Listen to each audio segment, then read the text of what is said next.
Okay, let's dive right into this. Welcome to today's explainer. A single perfectly executed SQL case study can literally be the difference between your resume going in the trash and landing a solid job offer. So if you're a data analytics student staring down the barrel of the Target e-commerce SQL case study right now, just take a deep breath. You are in exactly the right place. Today, I'm going to be your mentor. Together, step by step, we're going to extract the real business insights, formulate actual recommendations, and package this whole thing up into a brilliant, recruiter-ready project. Let's get started. So, here is our game plan for the walkthrough. We'll kick things off with database setup and exploration, then analyze time and seasonality, explore the economy and geographic impact, and calculate those tricky delivery logistics. After that, we'll put on our consultant hats to present some real recommendations for target management. And finally, I'll show you exactly how to prep your project for the real world. All right, step 1, database setup and exploration. Let's look at the data. Before we write a single line of SQL code, we absolutely have to know what we're working with. We've got a comprehensive dataset of 100,000 Brazilian orders, all placed between 2016 and 2018. Now, we aren't just looking at one giant messy spreadsheet here.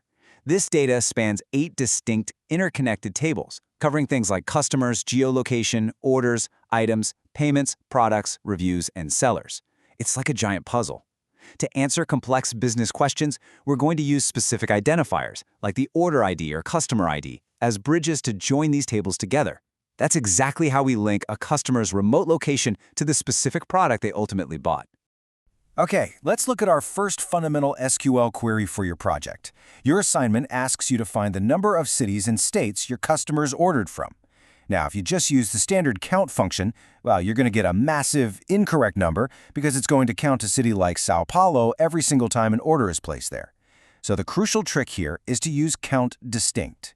This command basically tells your database, hey, only count this city or state once, no matter how many orders came from it. It's a really simple trick, but showing your teacher you know the difference between total rows and unique values is absolutely essential for a beginner. Moving right along to section 2, analyzing time and seasonality. When do these customers actually buy? Your project asks you to look at 2 different time-based metrics, and they require 2 entirely different logic paths. Let's break it down. For monthly seasonality, your SQL query should extract just the month from the order timestamp. This aggregates all the Decembers together, for instance, to show you if there's a recurring holiday shopping frenzy. But for growing trends, you actually need to extract both the year and the month. This allows you to track month-over-month performance all the way from 2016 through 2018 to prove whether the business is actually growing consistently over time. Make sense? Next up, we need to find the peak time of day. To solve this one, you'll want to use a SQL case statement. Think of a case statement just like a series of simple if-then rules. You'll tell SQL if the order hour is between 0 and 6, label it dawn. If it's 7 to 12, label it morning, and so on. When you run this query, the data reveals something really fascinating. The vast majority of peak ordering happens in the afternoon and night, specifically between 1300 and 2300 hours. So apparently there is a whole lot of late-night impulse shopping happening in Brazil. So for your actual school submission, here is how you summarize the time and seasonality section. You've proven 3 distinct things. 1, Target's Brazilian peak order volume hits in the afternoon and night. 2, extracting the year and month shows a steady upward trend in overall business growth. And 3, extracting just the month reveals distinct seasonal volume spikes. Put these exact points directly into your Word document, because this is exactly the clear logic your teacher wants to see. Okay, step 3, economy and geographic impact. Let's analyze the revenue and locations. A really key requirement of your case study is finding the percentage increase in order costs from 2017 to 2018, specifically for the months of January through August. Once you filter your dates in SQL using a basic where clause, you just apply the standard percentage increase formula. Take the new 2018 value, subtract the old 2017 value, divide it by that old value, and then multiply the whole thing by 100. Write this logic out clearly in your notes. Showing the math behind your SQL query proves you truly understand the business metric, not just the raw code. Now, to find the total and average values of order prices and freight for each state, you'll group your data geographically. Then you're going to deploy 2 different aggregate functions. Use sum to calculate the total amount of money moved in that region. This just shows you the sheer volume of sales. Then use AVG to find the typical cost of products and shipping per individual order in that state. When you run those queries, here is your clean summary for the economy section. The data clearly shows massive revenue growth between 2017 and 2018.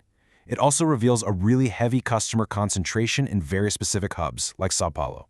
And critically, because of this concentration, there's a massive geographic disparity in freight costs. Depending on where a customer lives, their shipping costs vary wildly. Hold on to that insight, by the way, because it's the central pain point we are going to solve later. Section 4. Calculating delivery logistics. This is where we analyze shipping efficiency. So, you need to calculate the actual delivery time in a single query. The logic here requires calculating the difference in days between two very specific timestamps. You'll take the order delivered customer date and subtract the order purchase timestamp. In BigQuery, you can use a date difference function to extract this value perfectly. It tells you exactly how many agonizing days the customer waited from the exact moment they clicked buy to the moment the box actually arrived at their front door.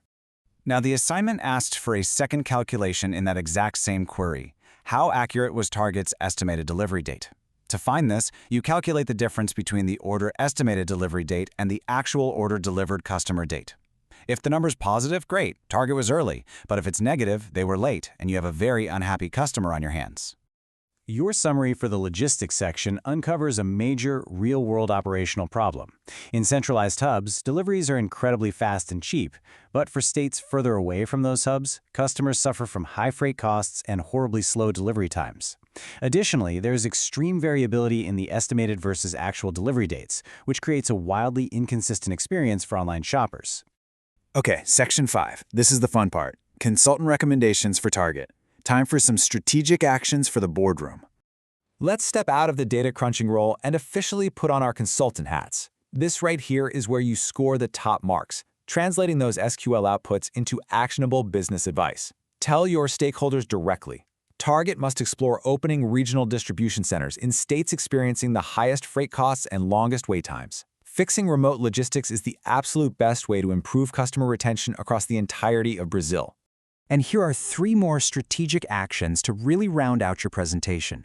First, advise the marketing team to deploy targeted flash sales and push notifications during the afternoon and night blocks, since your case statement proved that's exactly when users are actively buying. Second, our data on payment types showed that installments, or EMI, are hugely popular. Target must maintain these buy now, pay later integrations to keep high-value items accessible.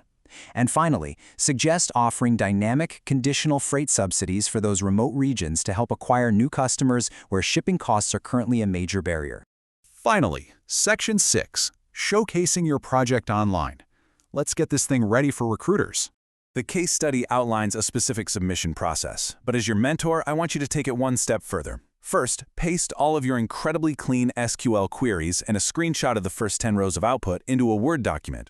Second, clearly list your insights and business action items right below the code. Third, convert that document into a polished PDF for your official school submission. But here is the secret step 4.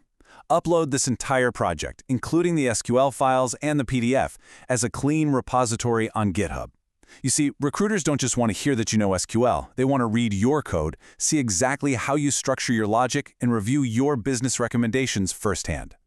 You've mastered the count distinct functions, you've wrangled the tricky timestamp math to find those delivery times, and you've delivered boardroom-ready advice that solves a real geographic pain point. You literally have the code, the insights, and the strategic actions all mapped out. So are you ready to format your repository, hit upload, and show recruiters that you don't just know how to write SQL, you know how to use data to change the entire strategy of a business? Thanks so much for joining me on this explainer, and good luck out there on your project.